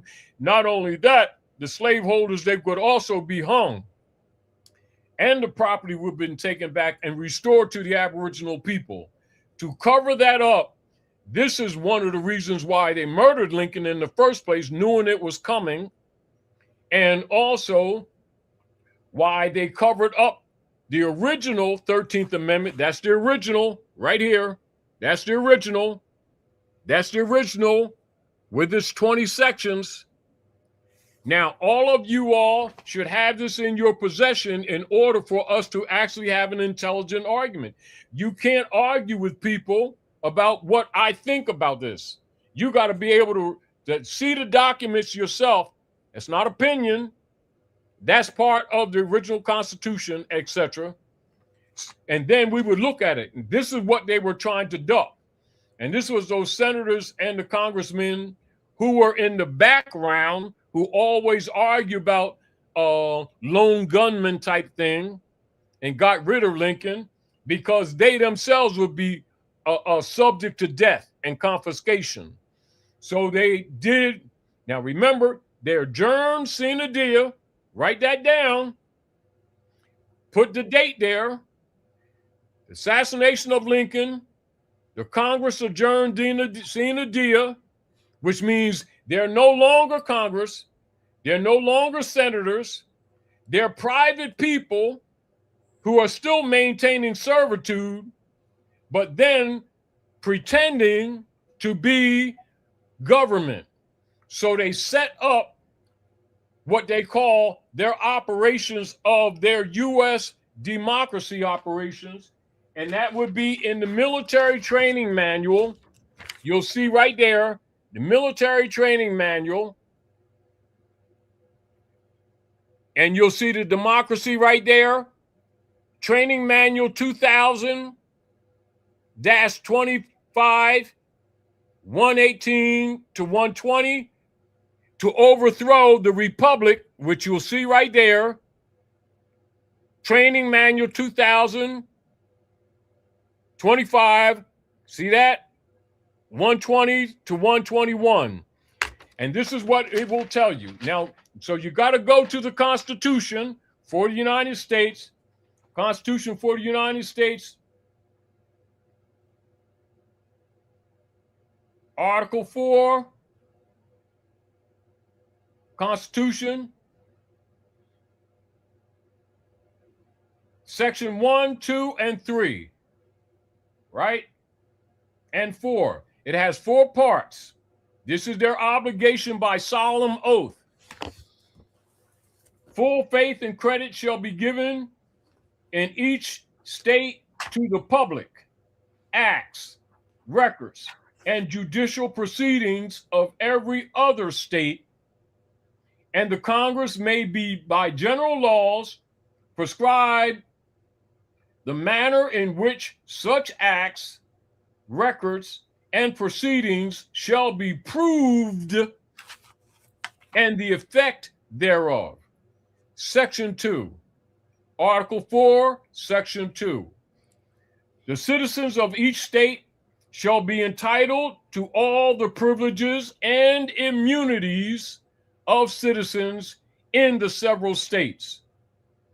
A person charged in any state with treason, felony, or other crime, who shall flee from justice and be found in another state shall, on demand of the executive authority of the state from which he fled, be delivered up to be removed by the state having jurisdiction of the crime. And no person held to service or labor in one state under the laws thereof, escaping into another, shall, in consequence of any law or regulation therein, be discharged from such service or labor, but shall be delivered up on claim of the party to which such service or labor may be due. Section 3. New states may be admitted by the Congress into the Union, but no new state shall be formed or erected within the jurisdiction of any other state, nor any state be formed by the junction of two or more states or parts of states without the consent of the legislatures of the states concerned, as well as of the Congress. The Congress shall have the power to dispose of and to make all needed rules and regulations respecting to the territory or the property belonging to the United States, and nothing in this Constitution shall be so construed as to prejudice any claims of the United States or of any particular state. Section 4. The United States shall guarantee to every state in this union a republican form of government, and shall protect each of them against invasion, and on application of the legislature or of the executive, when the legislature cannot be convened, against domestic violence. Now, that's the law. Now, pay attention to this. Now, the original article of Amendment 13, most of these same congressmen, etc., who in the background are not charged with, but who are known in history to have conspired with other personage to eliminate Abraham Lincoln. And so they argue, or they write in history, the one gun theory, where that guy shot Lincoln at the theater in the back of the head. Now, keep in mind, them same senators and congressmen who were arguing among each other, because many of them were slaveholders secretly and members of the Circle Church and Chancery, members of the bar, knowing that they were in violation of the nobility clause of the Constitution and had no business being in office anyway, etc.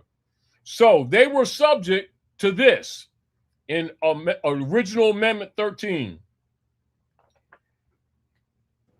No state shall pass any law in any way interfering with or obstructing the recovery of fugitives from justice or from labor or service, or any law of Congress made under this article of law, right? Executive, pardon me. So, Taj, Or, let me finish reading this because it's very small, because this is from, anyway. I gave you the 13th Amendment. Right, but you know, all that don't mean proof to me that that's the original That's document. what they're fighting. That's what's in the I gave you a copy of the 13th Amendment to read. That's not, they need to know. They can't make the argument if they don't know what took place. But Taj, you have a paper where you can read it from that I gave you the 13th Amendment on. I will give you that, but I'm saying to you, what I'm saying, So Here They you still go. made us slaves. I don't know The why. traffic in slaves with Africa is hereby forever prohibited They made us on slaves. the pain of death. They didn't give us no And citizenship. So I don't want to hear the that's 13th not what Amendment. we're talking about. We're talking about what's in place. They need to know what's being argued. Right. Well, what they want to know, and I need to try to get back to, is Dred Scott. This is what they're arguing in the Dred Scott case. No, they're not. They are. No, they're not. But I do want to get back really quickly. The sister was saying I hopefully we can help you with the more Dred Scott. Do you have people? Do you have this in your hands? Do you have Article 13 in your hand, Amendment 13, so you can read what's being argued? Because this is the law that they're arguing. But Taj, we already read that. And we went over the. No, they did. It wasn't read to them. It was. Do you all have original Article of Amendment 13 with its 20 sections? When was that read? Tell me what point. What point is that showing? I was reading it. You blocked me. What point is that showing us, though, Taj? That's Article 13. That's Section 10 to 13 in Amendment 13. Okay, Amendment 13. Talking about section. What section you want to read? That's what the senators were trying to. That's what they were trying to cover up because they were guilty of it themselves. Oh, okay. Because you're all the way down to 14 talking about fugitives, but we were not fugitives, and so we're not arguing. The people need to know what they were doing to Dred Scott. That's what they were doing to him. Okay, but he wasn't. The ones that were arguing it was guilty of slaveholding themselves. Right, and we went over that. So they didn't go over that. I didn't hear you go over that. So the people, do they have that in their hands? So they know what was being argued before the court? But that, you know, what's being argued for the court, this 13th Amendment. But that was part of the argument. Even in the Missouri Compromise, that was part of the argument. I want to go in and read what Lincoln had to say about the decision, and I wanted to try to get that done because. But they need to understand what was being argued. That was the 13th Amendment was being argued. Right, the 13th Amendment, because it took away our citizenship. It made us not citizens, and you can't try to say, "Oh, because they need to understand that's what they're arguing." Read it to them so they can see what the argument is. Why are you blocking me from reading what the law is? It's not. We're not saying that we agree with it. They need to know what's being argued. Taj, you know I'm not blocking you. We only have. I was reading it, and you blocked me. That's the 13th Amendment. Because we're short of time. Oh, all right. We're short of time. It's all not. Right. I'm not. You know, I don't block you. I'm not blocking you. So don't make that statement. The point of we're talking to the people, and that's what's being argued. That's what they're arguing. Okay. All right, Taj. Go ahead and finish reading what you're reading. We need to get to. No, it's not what I'm reading. I was reading Amendment 13. That's what they're arguing, not my opinion. Amendment 13, and you're reading stuff about fugitives and all of that has nothing to do with Dred Scott. That's what they were. That's what they were using. Okay, I don't want to waste our time on back and forth with that. We can do that without being online. I did want to try to finish off some of what the Lincoln had to say because that was part of the Dred Scott decision. We know that the Dred Scott decision really changed history. It changed the Missouri Compromise, which should have never been changed. They changed it without changing the Constitution. Really, they just changed it with a judge. Read the part of the Missouri Constitution that shows that they had a constitutional convention that changed the Constitution. Because I'm not aware of that being in the record. It's not. They did not. I'm talking about the convention that they changed the Constitution forever. That's not in the record. I don't see that. No, not the 13th Amendment. That's what I said. Said the Constitution for the United States has never changed. No, it's only been added to or taken away. Yeah, right. I was just reading what they took away. Okay, Todd. All right. So I did want to try to go, like I said, Abraham Lincoln. I wanted to do Abraham Lincoln's response to Judge Taney real quickly. Some of you all may have seen this before, may not have. Okay. Lincoln argued that Chief Taney had misunderstood the Declaration of Independence. Lincoln said the Chief Justice plainly assumes that the public estimated of the, and they use the term black man, is more favorable now than it was in the days of the Revolution. This assumption is a mistake. Our Declaration of Independence was held sacred by all and thought of include all, but now it is assailed until its framers could raise from their graves. They could not at all recognize it. Lincoln warned that in America's accepted the court's reasoning, they would reduce the Declaration of Independence to nothing more than a relic of the past. He asked, Are you really willing that the Declaration shall be thus frittered away, left without the germ or even the suggestion of individuals' rights of man in it?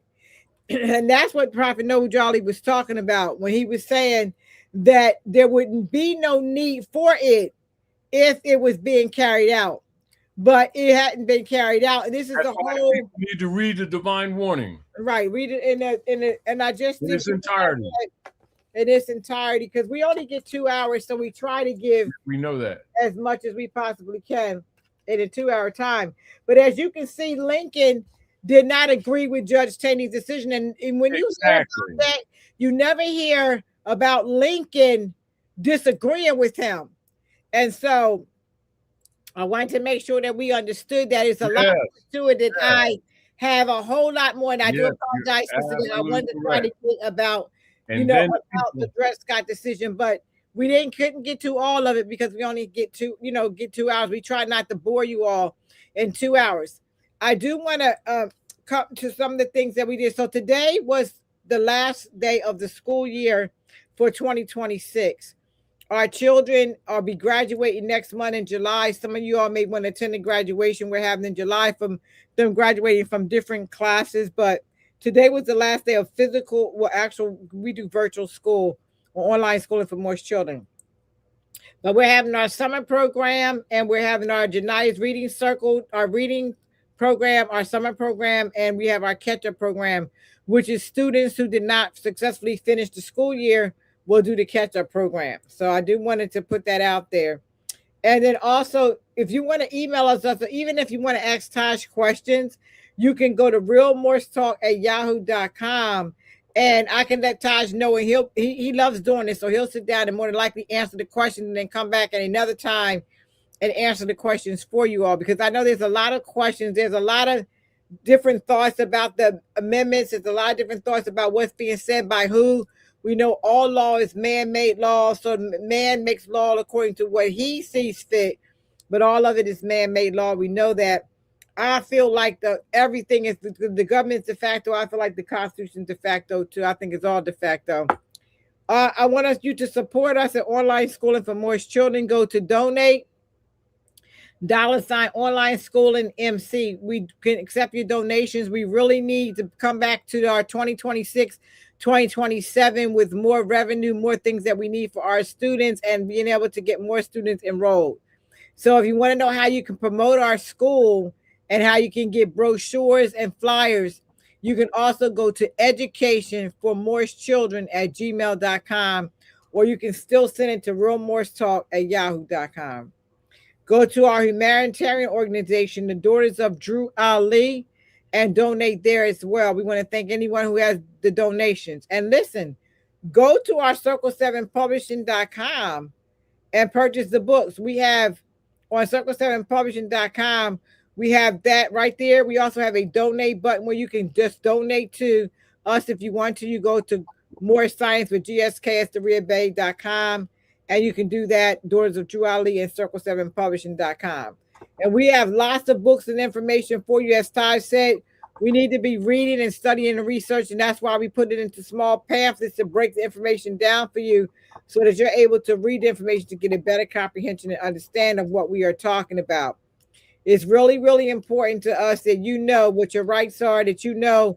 And a lot of this is historical events, but you have to ask yourself, is the same thing happening today? So this is historical events, But is it not happening today? You have to ask yourself those questions. And this is all in love. We want to give you the information so you can make an informed decision for yourselves. But we need more of you to be thinkers, to start thinking again, start being able to put things in perspective so we never have to go through what we went through before. We have to stop asking another man to give us our freedom, asking another man to feed us, to clothe us, to take care of us. We have to stop asking someone else to do the things that we're not willing to do ourselves. We have to take care of ourselves. All right, Morris, it's really, really important. I want to go ahead and give Taj a time to go out and close, and then I'll come back with some closing remarks. And we want to thank you all for coming out again, supporting us. It's really, really important. It's important to us that you continue to support us and listen to what we have to say, because everybody's not giving this information. Everybody's not talking about this information. People are talking about other things that have nothing to do with being Moorish. And I do want to say, I do agree with the sister. I spoke about that the prior week. People who are trying to go back to Indian and all of this Aboriginal stuff in Indian and that do not want to be Moors are confused, because the Europeans, the colonizers, created the Bureau of Indian Affairs. They're the ones that named the tribes all those new names. That would be under the War Department. Look up. His name is Calhoun, and he's the administrator or the warden under war powers in the War Department for the Bureau of Indian Affairs, etc. So that created an alien jurisdiction for them to have jurisdiction over the people's affairs. So yes. So yes. Please look that up. Stop. So no, go to their own documents that exposes them. Their own documents exposes them. For some reason, you don't want to be Moorish. I don't know why. You keep jumping back to everything else. The prophet told you who you were. He said, be yourself and not somebody else. So I'm not sure why we keep jumping around to be everything else but being Moorish. It's because we hate being who we are. Isn't that back to the Dred Scott case? The people keep trying to use the 13th, 14th, 15th Amendment for liberty when that was put in place to create a foreign jurisdiction. The constitutions and treaties already existed. I don't already free. They took people out of freedom and put them in a foreign jurisdiction so they could claim jurisdiction. Therefore, the 14th and 15th Amendment is a straw. It's a straw argument. Sound good? You can see I don't agree, because I know how important the 14th Amendment has been with me fighting for my brothers and sisters. And so I have mean that your fight ain't right. It don't mean the moral argument ain't right, but your argument already exists in the Constitution and treaty. Already existed. The 13th Amendment did nothing for us, and so I don't even. The 14th Amendment ain't law. It's never been ratified. It's not law. People can argue it, has no standing. All right, right. And so I'm going to say that I believe that. That's why Martin Luther King said. I don't want to even use the word believe, because people are refugees in their own land. Okay.